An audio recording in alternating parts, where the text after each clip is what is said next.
until the change in time zones occur, where we either go an hour. I think it's fallback, spring forward. Oh, mountain time. Oh, okay. Okay. Oh, okay. So 7 o'clock out there in Utah. 7 o'clock in Utah, 8 o'clock in other areas closer to Chicago, like Kentucky. You're looking at 8 o'clock. Florida, you're looking at 9 o'clock.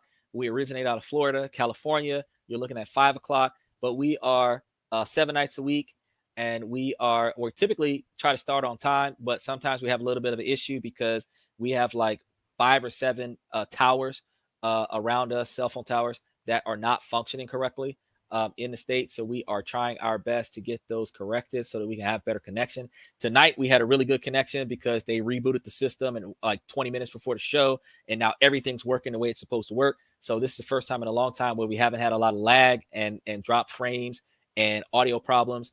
And TikTok apparently aired us the whole time with no lip. The majority of those banks right now need money. So what they're doing, they're incentivizing accounts up to about $500 or so. They're giving up to 5% interest on those accounts.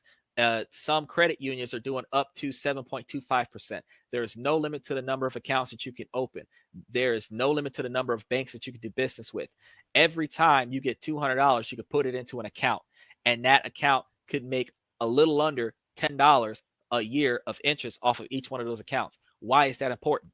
If you make less than $10 a year off of that account, the bank doesn't waste time with telling the IRS. If the bank doesn't waste time with telling the IRS, you don't have to tell the IRS. You're supposed to tell the IRS, but you don't necessarily have to tell the IRS, because when you're telling the IRS, you're telling them any unclaimed assets that you actually made money on. But if you're one of those people that doesn't like to talk, then what nobody else filed a form out and said, hey, I gave this guy money. Nobody's filing that form. It's unclaimed or unreported money. Banks typically protect your money up to $250,000. So millionaires have their money in multiple banks.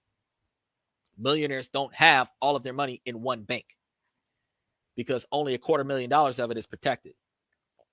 But when you put enough of your money, when you put $1 million or $10 million or $20 million into a bank, you become a partner with that bank.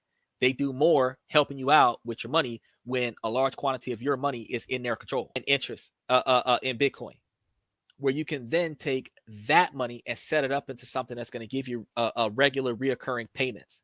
When you start getting more money back off of your investments than the money that you got to put into it, when you start making more money than you got bills, that's when you can say, I can quit my job and stop having to work. That is what we call retirement. They have people that teach you passive income when passive income is not truly passive income. Passive income is when money that you didn't have to work for gets you money. That's passive income because the money passed through you, went somewhere else, and made money. You did not put any effort in. Residual income is what they're not talking to you about.